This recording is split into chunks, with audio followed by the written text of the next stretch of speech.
Hi, Mystery Recap here. Today, I'm going to explain an American-Australian science fiction thriller film called 222. Spoilers ahead. Watch out and take care. The movie starts as a man walks through the Grand Central Station, New York, with a gun in his hand. People around him notice the gun and start running away. He walks to another man who seems to be protecting a girl. Both the men point guns at each other when the security stops them. The camera pans to a clock, which shows that the time is exactly 2:22. Then, we can hear gunshots. Turns out it was just a dream. A man named Dylan wakes up from his dream, and progresses with his routine, listening to the news. The news talks about a star called Hamlin that died out 30 years ago, but its light is reaching the Earth 30 years later, and that this supernova will have effects on the Earth and its inhabitants. Dylan is then shown on his way to work, riding a bike and heading to the Grand Central Station to take the train.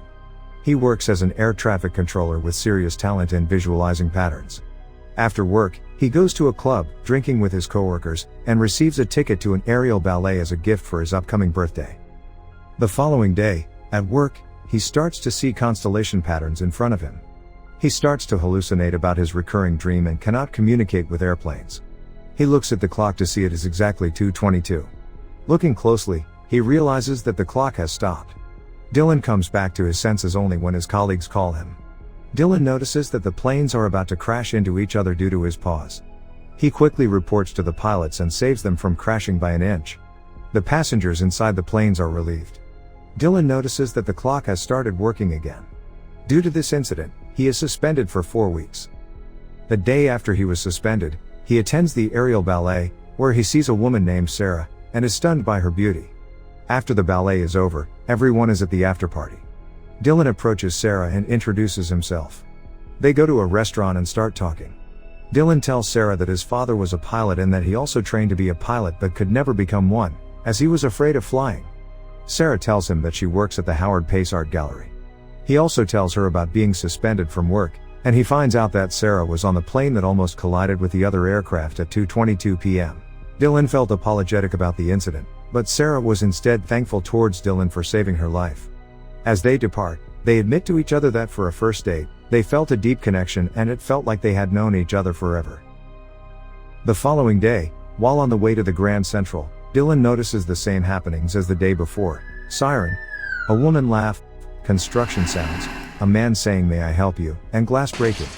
As he arrives at the Grand Central Station, at 2:21 p.m., he sees a businessman reading his newspaper, a couple hugging each other, a line of preschoolers where the last child in line drops something, and a pregnant woman under the clock. At exactly 2:22 p.m., the window of the station shatters. He then goes to meet Sarah and asks her out to an early dinner. He goes to Central Park with her for ice cream.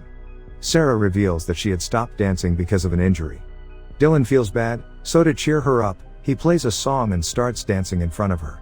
She joins him and the two happily dance together in the middle of a busy park.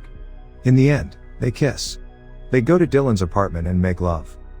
The next morning, they lie on the bed and cuddle. Dylan asks Sarah where she got her necklace from, to which Sarah replies that it was from her ex-boyfriend, Jonas, who happens to be the main artist of the gallery at which she works.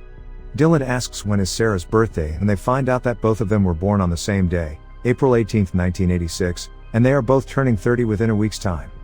Dylan suddenly hears a car crash on the road below his apartment at exactly 9:15 a.m., and he tells Sarah that it is the third day in a row that the same incident had happened. Dylan then takes a cab, going to Grand Central.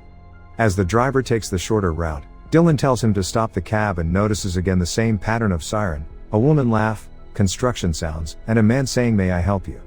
Dylan then shouts for the cab to stop, and this infuriates the cab driver, who turns around to tell Dylan off for shouting at him. Just then, another car hits them both, causing the breaking of the cab's glass windows. Even though Dylan is injured, he goes to the Grand Central Station and sees the exact same pattern of events. A businessman stands with a newspaper, an older couple hugs, a group of kids walks in a line when the last kid drops something, and lastly, a pregnant woman stands under the clock. He tells Sarah of these repeating patterns, but with different people carrying out the same actions. Sarah does not believe Dylan, but helps to clean his wounds from the car accident. Dylan goes home and starts writing all the events of his day, starting from 9:10 a.m. First, he writes about the drop of water, then a bug dying, and a plane flying overhead. The following day, Dylan goes to the top of his apartment building to see if the pattern repeats itself. He waits for the drop of water like yesterday, but the sky is clear. However, exactly at 9:10 again, a drop falls onto his notebook. Surprised, he closes the notebook, and when he opens it, there is a squashed bug on the page. Then an airplane flies over him. The pattern has repeated itself. Dylan almost cannot believe it. Dylan goes to the gallery looking for Sarah, and realizes that the gallery was having an exhibition with Jonas' art piece as the main exhibition. Jonas is Sarah's ex-boyfriend. He has created a light hologram exhibition about the Grand Central Station, and Dylan sees that it is exactly like the events that he has experienced in the past few days. A businessman reading his newspaper, a couple embracing each other, a line of preschoolers, and a pregnant woman under the clocks. Dylan assumes that Jonas is stalking him, as only Dylan knows about these events. He attacks Jonas, resulting in a brawl. He questions Jonas on whether he was stalking him. In the audience is the owner of the Kiefer Gallery. He applauds, saying it was a great idea to enact the murder at the Grand Central Station that happened 30 years ago. Sarah apologizes to Jonas about Dylan's attack, and puts her relationship with Dylan on hold. Later that day, Dylan texts Sarah to beg for her forgiveness. In the meantime, he finds a stack of envelopes hidden in his home. He finds out a man named Jake Redman had written these letters to a woman named Evelyn.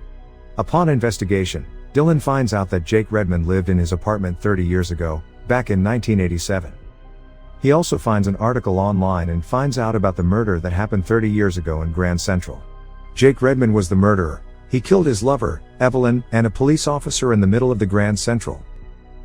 Evelyn was even pregnant at that time. The murder occurred exactly at 2:22. Jake killed Evelyn out of jealousy because Evelyn was in love with the police officer, Noah Marks, whom Jake killed that day too. He also finds that Jake, Evelyn, him, and Sarah share the same birthday. In fact, he and Sarah were born on the day Jake and Evelyn died. Dylan connects the dots, and figures out that he and Sarah are Jake and Evelyn in another life. Then he finds Evelyn's address in the letters, and visits her home. Dylan meets Evelyn's sister, who tells him that Evelyn loved Jake a lot, so she thinks the theory that Jake killed Evelyn because she loved someone else is false. She also informs him that Noah, the police officer, was in love with Evelyn too. When Dylan gets back home, he links the constellation that is taking place after 30 years in their situation. He sees that the 3 stars involved in the constellation are actually Jake, Evelyn, and Noah. Currently it is Dylan, Sarah, and Jonas. Since the constellation has returned, their fate has returned too. He texts Sarah about what he has been seeing, and asks her to meet him. Sarah is in the gallery looking at Jonas's holograms. She tells Jonas about Dylan's findings, but Jonas dismisses it as Dylan's delusions. Later that day, Dylan is in his apartment when Sarah visits him. She sees him distressed and tries to console him. Dylan tells her that since the following day is their birthday, there is a chance he can kill her. Like Jake killed Evelyn. So, he tells her to go away and never meet him again for their own good. After Sarah leaves, Dylan loses control and starts breaking things around his apartment. He then goes to the terrace with the intention of jumping off the building, but he changes his mind. Sarah, on the other hand, goes to Jonas's office and tells him everything that happened. Jonas offers to take her on vacation to get her mind off Dylan. The following morning, Dylan realizes that the water drop, the bug, the plane, and everything that happens in the pattern, happened to Jake the day he died. The pattern has been trying to inform Dylan that Sarah is in danger. After figuring this out, Dylan runs to save her. He calls her several times on the way, but she doesn't pick up. So, he goes to Jonas's office.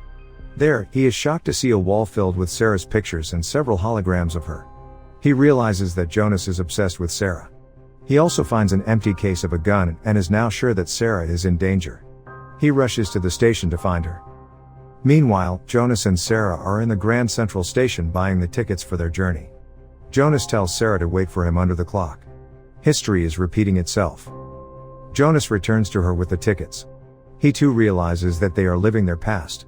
Sarah tells him that she cannot go with him because she is in love with Dylan. Agitated, he asks Sarah to tell him that she loves him, but Sarah refuses just as Dylan arrives at the station. Jonas, thinking that Sarah called him there, gets enraged and makes his way towards Dylan with a gun. Sarah begins to see the same characters that Dylan had described.